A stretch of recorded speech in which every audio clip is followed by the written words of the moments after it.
Hello. Welcome to a week in the life of a romance author trying to find love.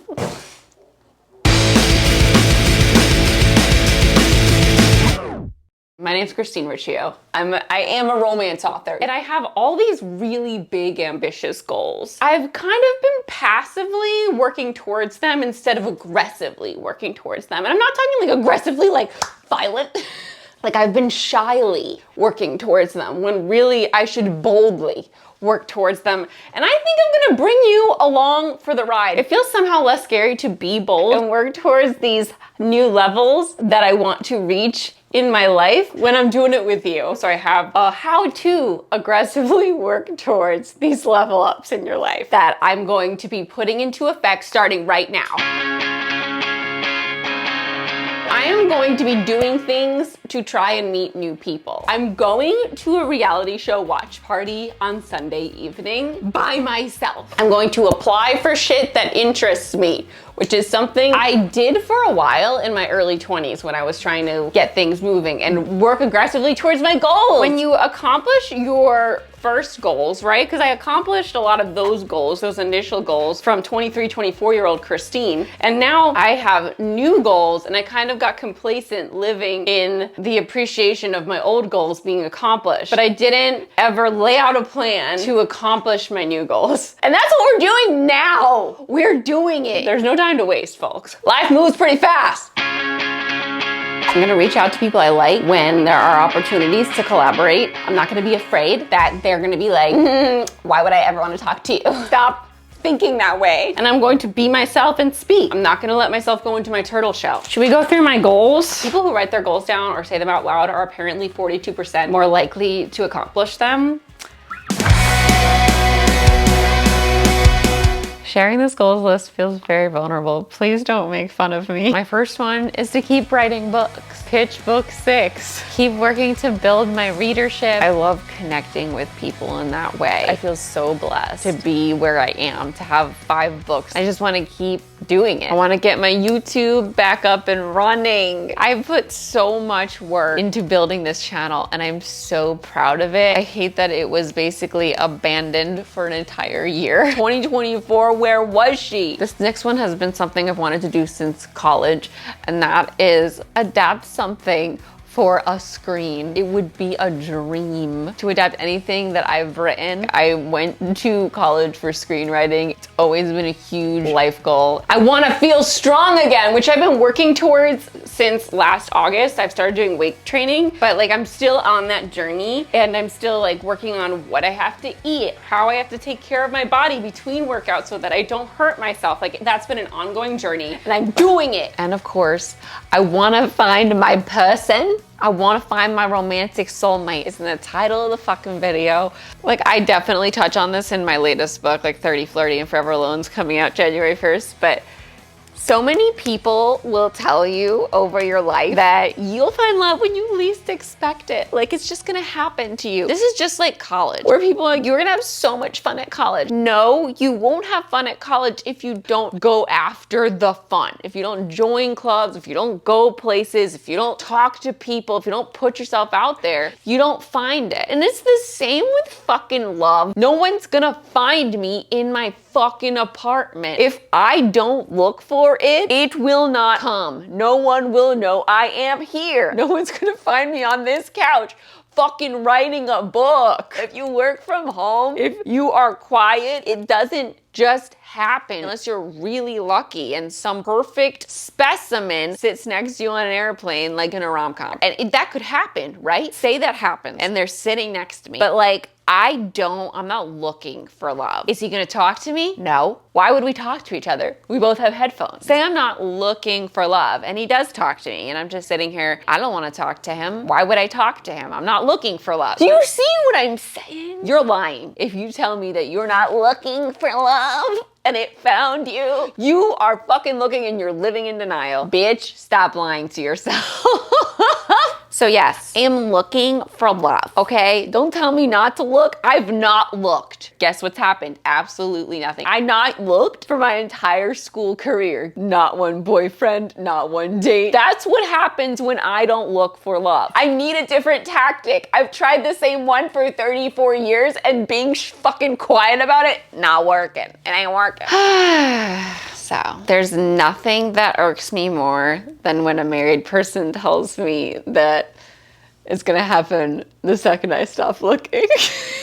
No, I know that I don't need a man. That's not why I want to find love. I want to find love because I want to find love. Because I'm a romantic and it's something I've wanted all my life. I'm using the app. I just paused them. I've been on them for 3 weeks and the amount of men who don't ask a single question during a quotations conversation is alarming. It's alarming. Why are you even here? Like, why are we doing this if you're not gonna ask me any fucking questions in response? It has to go both ways, folks. If you are a single romance author, holler at me, raise your hand, I'm not alone. But most of them are happily married. Most of them are drawing their inspiration from their beautiful, wonderful partners. Most of them aren't running on pure delusion.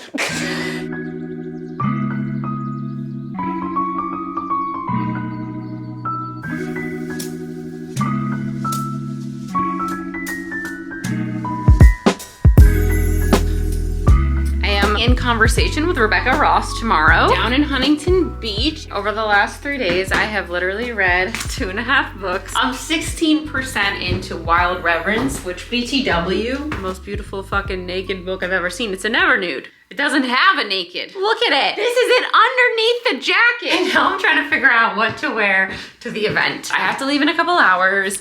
I just typed up all the questions. I emailed them to myself. She's a goddess. So I'm thinking maybe I wear white to match her aesthetic, the main character in Wild Reverence. I gotta go. I went with a goddess dress. Please thank you for being here to celebrate Rebecca and Wild Reverence. Back home from the Rebecca Ross event. I broke my shoe. I feel like anytime I try to make a TikTok in high heel shoes, I break the shoes. And this is the second time it's happened. So it's becoming anytime. And it's upsetting. The Q&A went really well. I met some people who were like, oh my God, I had no idea you were going to be moderating this, but I watched your YouTube since I was like a wee lass, since like 2012. And I was like, oh my God. And Rebecca Ross was so cool. Time for bed. I'll see you tomorrow. Future Christine here. I thought it was important to look back on this day where I didn't vlog because this is a big deal in my aggressive steps to getting to my goals, going to new things by myself. I ended up having a friend there, but like not a friend I know super well. So it was nice to hang out with her more without a lot of people around. And I made new friends and I met one of the greatest Survivor players of all time. It was such a lovely night. Had a great time. Didn't meet any prospects. This is like the hard part of meeting people in the wild, for me at least, always. I very rarely end up talking to someone who's single and available and looking to date somebody. I have to make a to-do list. I just felt like a big hot mess. I feel like I failed my dating quest. I was on the apps for 3 weeks. I went on 2 dates. I talked to many people. The last guy I stopped talking to because I was busy this weekend. You're not allowed to be busy when you're on the apps. You have to give yourself to that person's full attention or else they stop talking to you. I got an email from my editor today and my notes are coming tomorrow for book 5. I'm really excited to go back in because I miss my characters. I still have yet to finish my pitch for book 6. I've just been so fucking busy during this time off doing all the non-writing things that I put off while I was writing for months on end. And I have an idea that I'm really excited about. I have to write a synopsis. What I'm realizing is that I name all of my female characters something that has like an E sound at the end, except for Shane. We've got Shane, Jamie, Siri, Ori, Ricky, and Figgy. Well, hello folks. How's it going? I'm working on book 5. I got my editorial letter yesterday for my first draft. And I'm going through the edits and I'm so excited because I love these characters so much. I fell in love with them hard and fast. I like going through the track changes notes because I'll just like see little points where my editor thought like jokes are funny. And then that's like my favorite part of notes. Like, oh, she thought that was funny. Good. Of course, she comments on other things too and like makes actual notes. But like my favorite notes from any editor always are lol. That's what I'm here for, folks. But Angel, baby, Mrs. Darling angel, baby, Mrs. Darling angel, baby, Mrs. Darling angel, baby, Mrs. Jody has a new song and it is a fucking bop. Let there be light. All right, I had a meeting today and she said I look like I was like 20 years old. Oh my God. Thank you. I'm 35 though, just so you know. It's great to hear that like somebody thinks you look like you're 20, but like in a meeting, it kind of has the opposite effect. So I'm like, thank you so much, but I'm not, I'm 35. I've been around here for a while. I know what I'm doing. But yeah, that was really nice. I was getting my hair done once in Miami. For my sister's bachelorette, we got blowouts. And the lady looking at me. She was like, how old are you? I was like 33 and she was like, you don't look a day older than 27. And I was like, cool. What a random age. Happy to look 27, not a day older. So I did something to work toward my goals today. When I finished Rebecca Ross's Wild Reverence, which was excellent BTW, so beautiful, I texted her and I told her my reactions while I was at a certain part, and I texted her about how much I loved it afterward. And I just felt really brave and really proud of myself because that's what normal people do. This is something that I hate that I don't do more. I'm gonna start doing it more. I love when people I know read my shit and text me their reactions as they go. It's my absolute favorite thing because I feel like I'm hanging out with my friend and they care about what I do and they're supporting me and they're interacting with it, and it just gives me all the warm fuzzies. I fucking love it. If you're my friend and you're watching this and you read any of my shit, please text me a play-by-play. And I might not respond to everything because I'm just like fucking enjoying it and I don't want to spoil anything, but like don't stop. If you're having fun texting me, you know I'm having fun hearing it. It is the absolute best, and I feel like that's happened less and less the further I've gone into my book career. What a beautiful memory it was the day that I got off a plane and I had a stream of texts from my brother because he had read Again But Better. That right now is making me tear up. If you're reacting, please text me. I fucking love it. People have DM'd me reactions as they go. That's my absolute favorite thing too. Like everything in that vein is my favorite. So I want to do that for other people I know and care about when I'm reading their books. I'm really proud of myself for doing it with Kelsey's book, Voice of the Ocean. I could have texted more, but I didn't want to be annoying. I don't know why I always think like, I love this. Why would someone else not love it without their own work? They can say that it's annoying if they want to. People don't tell people that they know that they love the stuff they make enough. After I read Crescent City, I so badly wanted to email Sarah and tell her how much I loved it, but I didn't. I chickened out because I felt like, oh, I don't want to annoy her with my email. I don't want to think like that anymore. Talk to people you know. Tell them things when you think of them, tell them. When you read their work and you love it, tell them.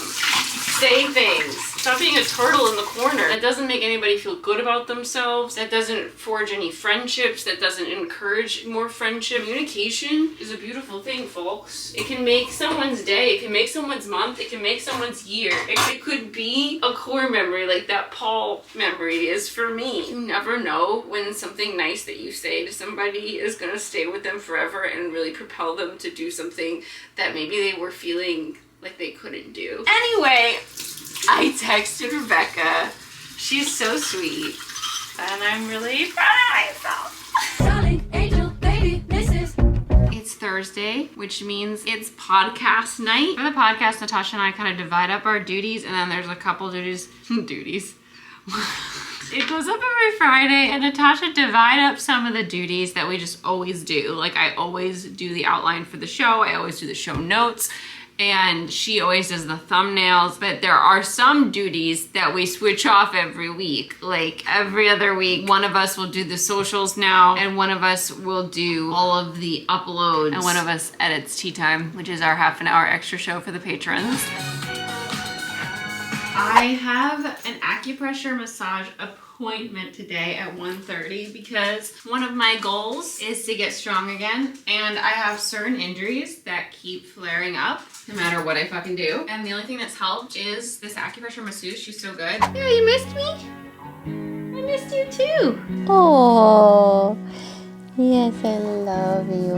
I'm doing a writing sprint. I'm feeling inspired. I'm gonna put 20 minutes on the clock. I'm gonna try to write the synopsis for book 6. I have nothing written down yet, so it's gonna be a little, let's get some words on the page sort of exercise. Why is this not charging? I hate how easy it is for the charger of the new MacBook to come unplugged. Baby, come back.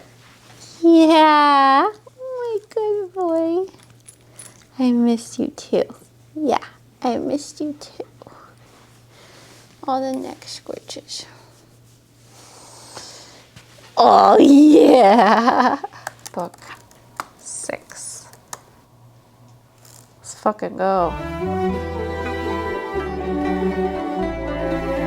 Playlist tour. Follow me on Spotify. But over here we've got my Ath draft playlist. This is where I started trying to make a playlist in order for Ath and then never finished it. We've got my abroad playlist, which is just like nostalgic songs from when I studied abroad. Acoustic Taylor. This is the actual Again But Better playlist. It is actually in tune with every chapter of the book in order, so highly recommend listening to this while you read Again But Better. Better Together. I think this is the official playlist. Also spent a shitload of time putting this in order to go with every single chapter of the book, so you can read it in tandem. This is my Ath playlist. I should just make it public. It's just not in order, but who cares now? My book 4 playlist. This is for Tafafa. My book 5 playlist for See You at Twilight. And then book 6. A little over 22 minutes have passed. And what have I done? I figured out the lead's name. Her initials are SF, which I'm realizing right now. San Francisco is her initial. And I'm working on the love interest's name. I think it's gonna start with F or R. I wrote 202 words. Wow. I've started using a water bottle since we last vlogged. This is the only kind I can tolerate, are the ones with no straws. Straws freak me out. Can't wash them good. And I have a water purifying machine now. Crazy times, folks. Zoom, zoom, zoom, zoom, zoom, zoom, zoom, zoom, zoom, zoom, zoom, zoom. Here's the thing. Starting out, friends. It's Saturday night. It's past midnight, actually, so we're deep in the night. It's 12:19 a.m. I got to chat and catch up with my BFF Katie, who lives in Nevada. I was just telling her about the notes for my book 5, See You at Twilight, and I was telling her about the pitch to book 6. She was just like so encouraging and had so much fun feedback, and it just really got my brain moving. So for the last like 40 minutes, I was watching Titanic, but I had to pause because my brain was just coming up with all these ideas for book 5 and book 6. So I just wrote down a bunch of things that I want to do. I'm just really excited and had to share the moment. Katie is one of my favorite people to talk to about book stuff because she just, for one, is so encouraging and just really gets my ideas and like gets really excited and like comes up with all this really great commentary that really helps stir my mind moving whenever I talk to her. Stir my mind, get my mind moving. It's so great when you're writing to be able to talk about your story with a friend, especially another friend who like she does a lot of writing herself. This character actually is in law school, and that was inspired by like hearing so much about her journey. So it was cool to run that shit by her today as well. I'm pumped! I love those moments. The moments are magic. Like I got off the phone and I was like, oh, wait, what if I did this? Oh, like, wait, what about this? Ooh. Wait for it. I'm the one thing in life I can control. I put on the Hamilton Hamilton soundtrack for like half a second because one song was stuck in my head, Farmer Refuted. And I feel like I turned on my favorite movie and I forgot that it existed. And I didn't. I haven't felt it because I haven't been listening to the soundtrack and I haven't listened to it in order. And I feel like I slipped into a film with my best friend and I've just been dancing and singing my heart out as I clean the house and brainstorming for book 6. Life doesn't discriminate between the sinners and the saints. It takes and it takes and it takes. We keep going anyway. We rise and play with fun. I'm emotional. I've never felt the way I feel about Hamilton with any show ever. Like, there's never been a Broadway show that captured my attention like Hamilton. For over a year, I thought about it 24/7. It was like a favorite book. Listening to that soundtrack was like reading a novel that struck every chord. It was a novel that you read and it changes your life. That's what Hamilton was for me. Because I didn't see the play. It felt like for a long time after I listened to the soundtrack. I started listening at the end of 2015 over the Christmas break. I became completely obsessed with it. And I only listened to the first half because I didn't want to spoil myself. Because I was like, someday I want to see this play. And I don't know anything about Alexander Hamilton, which is what makes the play so fucking poignant. I edited a YouTube video today. Hopefully that's gonna go up tomorrow. I edited another Hamilton video today, and I am about to do a writing sprint for book 6. My goal is just to get like a 1-page synopsis of what happens. I'm not gonna think about the characters. I'm just gonna concentrate on getting like the 4 paragraphs out about what the novel is at a glance, like the elevator pitch. I just got off my call with my editor. It went so well. We talked through the whole book. I just love these characters, so it was fun to talk about them with someone who knows them because nobody does yet. Saturday, September 20th. 2 days left to finish my pitch for book 6 before I go into book 5. And Chloe is here. Hello. We watched Titanic her first time. Oh my god, it was so emotional and intense, yeah. and my tummy hurt after we finished. It's an intense ride. But I'm really glad we watched it together. I'm really glad. And I'm glad I watched it with you.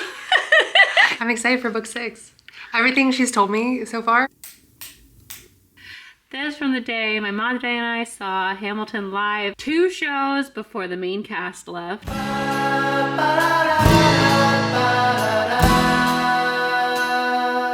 I went to CVS to pick up some prescriptions. We went to the grocery store, and it's time to sit down and plan the podcast now. We're recording that tomorrow. After I plan the podcast, we jump to book 6 pitch. I just got my sock of the month from the Awesome Socks Club in the mail. Let's see what we got this month. It's been a weird weekend. One of my past injuries, my pec injury, flared up, which always just gives me so much anxiety. There's a lot that you use your pec for that you don't think about until you have a pec injury. This is our 136th episode of the podcast. Our last episode was the Summer I Turned Pretty finale breakdown, and it's one of my favorite episodes of all time. I listened back to it and I was just laughing the whole time and having so much fun. Episode 135 of Those Working Fangirls. You know, if you can't enjoy your own work, how do you expect anyone else to?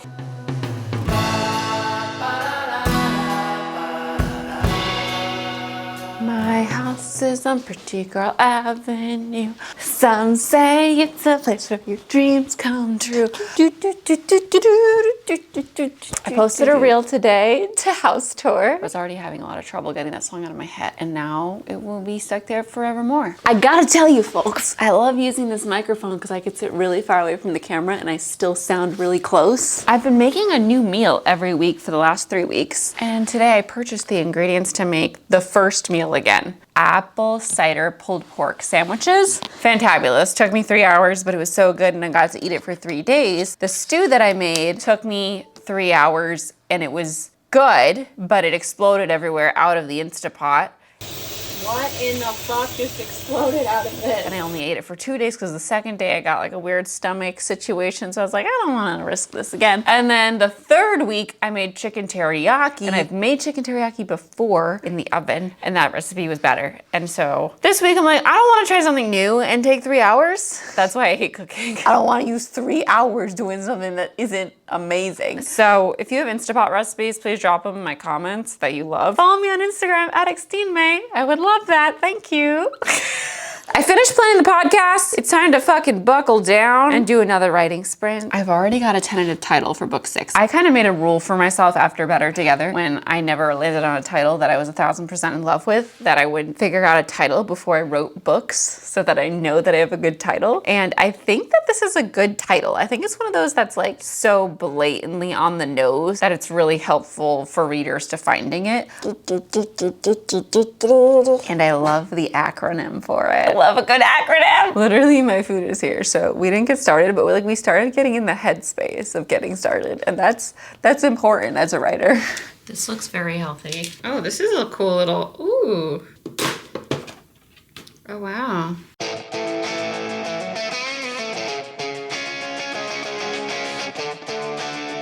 We did a sprint, probably like a 25-minute sprint. But then I got distracted by some news that I had to add to the Hamilton episode doc. You know how I got distracted by news? Because I went to the internet to search for fucking names. This always happens. The second you go to look stuff up, you see other stuff and you get distracted. And then I stopped writing. We're at 1,075 words in my pitch doc. I'm just kind of like writing out the story right now. When I say writing out the story, I mean I'm really just kind of writing the background of our lead character, her siblings' names, and like her relationship with them. And I'm kind of figuring out how her family life is. She doesn't live with them and she won't really be with them during this novel, but it informs her personality and it informs her motivations and all of that stuff. It's always so important to figure out what the family life is like for your character, to figure out how they react to other things around them. It really grounds everyone in their likes, their dislikes, their triggers, their flaws, whatever it is. You gotta figure out those roots before you can grow forward. I feel like I'm in an era, and I guess